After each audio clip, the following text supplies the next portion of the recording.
20th floor, and we can tier down access to just those individuals so they just have access to those things. So the director of Kerwin Tower could have access to all the floors to be able to post an update to say, hey, Kerwin Tower's closing, the residence hall's closing on this day, this time, be out. So it's a content management system that sort of lets the users manage their own content in a very simple way. It takes very basic HTML to know how to interface with it. UK's IT Wiki. I think several of the people that are actually working on the wiki are here in the back. So anyway, this is going to be sort of the way, instead of calling the help desk, you'll be able to look on the wiki, assuming you're not kicked offline, to be able to look up problems, screenshots, things like that. I would like to personally see some YouTube videos. Hint, hint. Blackboard, of course, a collaborative student learning environment. I think a lot of people are familiar with this. This is the oldest thing up here. iTunes U is probably one of the newest things up here. iTunes U just came live the other day. This is where students, faculty, staff, anybody can actually download lectures from classes to watch. You want to know what a class is about? You can get on there. Now, right now, I think the only classes that are on there's some ones from the dentistry school and from the medical program. There's not a whole lot of content. I'm hoping that we can get this up there. Are those free or I'm almost sure they're free, yes. It's free, and any department or group on campus can put anything they want. Student organization, department, a class, a PR activity, and it's all for the public. So anybody in the world can come to UK's iTunes U website and look at what UK has to offer.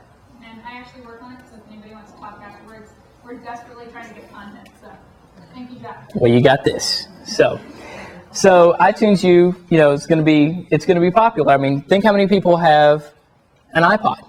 I mean, raise your hand if you have an iPod. Most of you. So there you go. That's going to be a good way students are going to get information from us, from everybody. And then the last thing that UK is doing is sort of an integration with the Active Directory and email. You can already schedule a meeting with somebody, but what if you knew if somebody was in their office right now, or if you could chat with somebody, if you could IM, and let's imagine in this wild world that everyone on campus had instant messaging, that I could instant message anybody by simply typing in their name. Well, if they're running the Office communicator, you can. Again, you can download this presentation and download it from here on the wiki. So this is something, it's an instant messaging program built for Office, synced up with UK's Active Directory. Put in your AD username and password, you're good to go. You can IM me in my office. There's several people on the help desk that are on. It's very big in the IT community. I expect it's going to get large in other places later. When I need help with SharePoint, which I've needed quite a bit, I message my buddy who's the admin for SharePoint, and I say, "Gosh, I have no idea." And then he messaged me back and he says, "You still have my book on SharePoint. I can't help you." So okay. All right. I thought I had. Click. There we go. Okay. So questions. I want you guys to start thinking about your questions. While you're doing that, I'm going to pull up the SharePoint. And let's look at the questions that were left. I'm going to address the questions that were left online through the survey first, and then we will all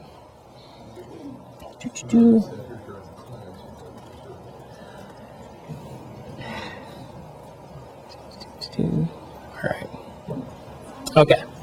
So some of the questions that were asked: how do we get students to use technology and interact with each other without them becoming dependent on technology to make their connections? Again, we talked about this earlier, that students they're making the connections in the real world. They're just fortifying them online. This, I think, the students are going to continue to meet face-to-face.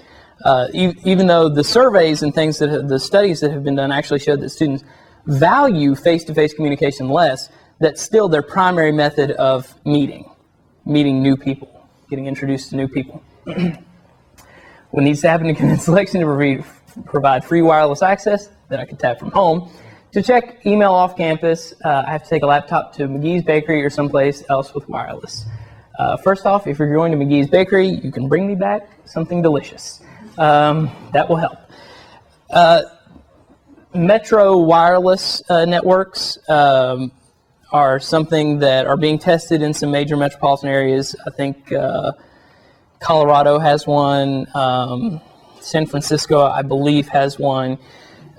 It's going to be, you're going to be hard pressed to get on these, I think, with the advent of cellular internet. I think cellular internet and metro area networks are going to be competing technologies in the next few years. The downside is the cellular companies already have their infrastructure in place where the Lexington Fayette Urban County government doesn't have wireless transmitters all over Lexington. So, in these hard financial times, it's hard to validate spending hundreds of thousands of dollars on antennas for internet that people can get on their phones. So, I think that's something that's going to be pretty tough to sell. What technology does UK have that could enable us to make our websites more interactive? SharePoint.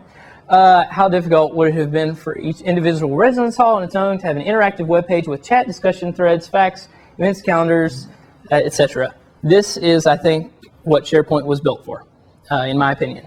That kind of thing is to be able to tier the access, to be able to give different halls access, to let them create their own questions, frequently asked questions. Discussion threads are built in. I think it's a fantastic, if you want to call me a fanboy, that's fine. I think SharePoint is pretty fantastic. Will Facebook/Twitter revolutionize the way higher education functions? Should we be utilizing these resources more often in our daily roles? I don't think it's going to revolutionize, but I think, somebody sent me a message. I don't think it's going to revolutionize the way higher education functions. I think it is going to modify and change some things. Should we be utilizing these resources more often? Yes, because I think our students are going to expect it. Because our students are utilizing these things every day. So, for them to communicate to us, I think that's the natural progression is we have to get onto these services also. What is SharePoint and how does it benefit UK employees? It's like we covered this already. So now I'll open it up and we'll take questions from the audience. Yes, Barry. Just a point on things like Facebook. I think we found, at least here in the Student Center, we can have people who invite people to a particular event, like to the Gadsden or to a movie or something, and sometimes we'll get like 200 people say they're coming and get 3. So you really have to look at that with a grain of salt for that kind of data. Right, I agree. Well, like I said, compare the YouTube video hits with people that took the survey. So, we saw, 130, 140 plus watched the video, but only 40 took the survey. So, you see that kind of response rate. But some of the things I think that we can do to improve that are to sending reminders and things like that for events.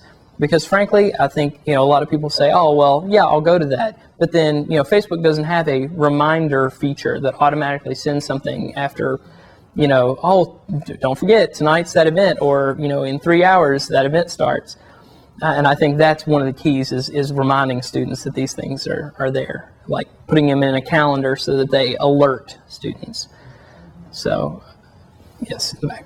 In the past, the UK webmaster would decide what we could put on our websites or what's appropriate or how things would go. So are they going to also oversee the SharePoints or the iTunes UK way? How is there going to be a master overseeing that as to what can be posted? From a SharePoint perspective, to an extent, yes. But so long as it's aligned with the university's acceptable use policy, you're not putting out anything illegal or will get the university sued. We don't really care, but there's always space requirements and money requirements that go involved in some of this. Same for iTunes. Yeah. You have to meet with us if you want to have space on iTunes U. We set up an account.